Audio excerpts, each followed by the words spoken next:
Rich dad poor dad की कहानी असल में लेखक रॉबर्ट कियोसाकी की खुद की कहानी है, जिसमें वो अपने जीवन के दो महत्वपूर्ण पात्रों, अपने असली पिता जिन्हें वो गरीब पिता कहते हैं और अपने दोस्त के पिता जिन्हें वो अमीर पिता कहते हैं, के विचारों और शिक्षा के बीच के अंतर को दिखाते हैं।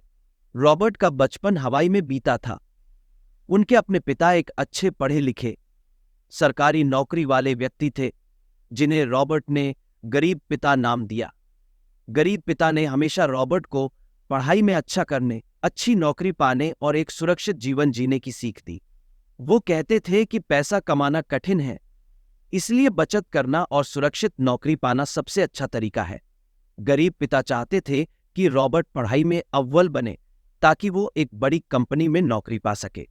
दूसरी ओर उनके दोस्त के पिता, अमीर पिता, जिनकी पढ़ाई ज्यादा नहीं थी लेकिन व्यापार में कुशल थे, उन्होंने रॉबर्ट को बताया कि अगर सच में अमीर बनना है तो तुम्हें पैसा कमाने के अलग तरीके ढूंढने होंगे। नौकरी अच्छी चीज है, लेकिन असली अमीरी तब आएगी जब तुम्हारा पैसा खुद से काम करेगा। अमीर पिता हमेशा कहते थे कि तुम्हें पैसे के लिए काम नहीं करना चाहिए, बल्कि पैसे को अपने लिए काम करना सिखाना चाहिए। रॉबर्ट की उम्र केवल 9 साल थी जब उसने पहली बार अमीर पिता के पास पैसा कमाने की सीख पाने के लिए काम करना शुरू किया।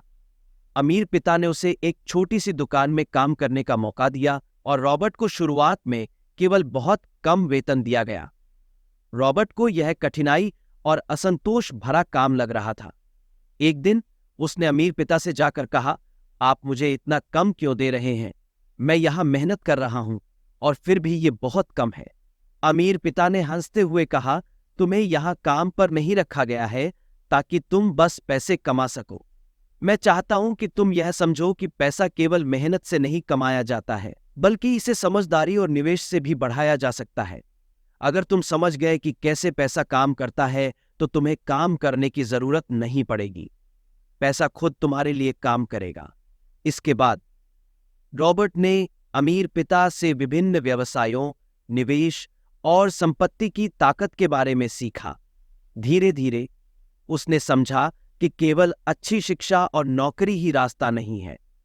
उसे संपत्ति में निवेश करने, व्यापार में जोखिम लेने और आर्थिक आजादी हासिल करने के बारे में जान मिला।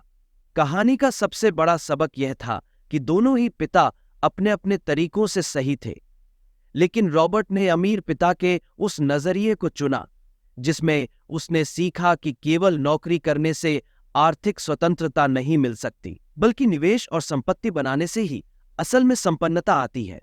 रॉबर्ट ने इस अनुभव से जीवन की नई दिशा पाई और भविष्य में उसी शिक्षा को अपनाकर एक सफल उद्यमी बना। रिच डैड पुअर डैड की यह कहानी हमें सिखाती है कि सही वित्तीय सोच कैसे एक साधारण व्यक्ति को आर्थिक स्वतंत्रता और संपन्नता की ओर ले जा सकती है। यह ऑडियो पुस्तक न्यू बांग्ला ऑनलाइन द्वारा आपके लिए प्रस्तुत की गई है। अतः आपसे अनुरोध है कि चैनल को सब्सक्राइब और लाइक कर प्रोत्साहित करें।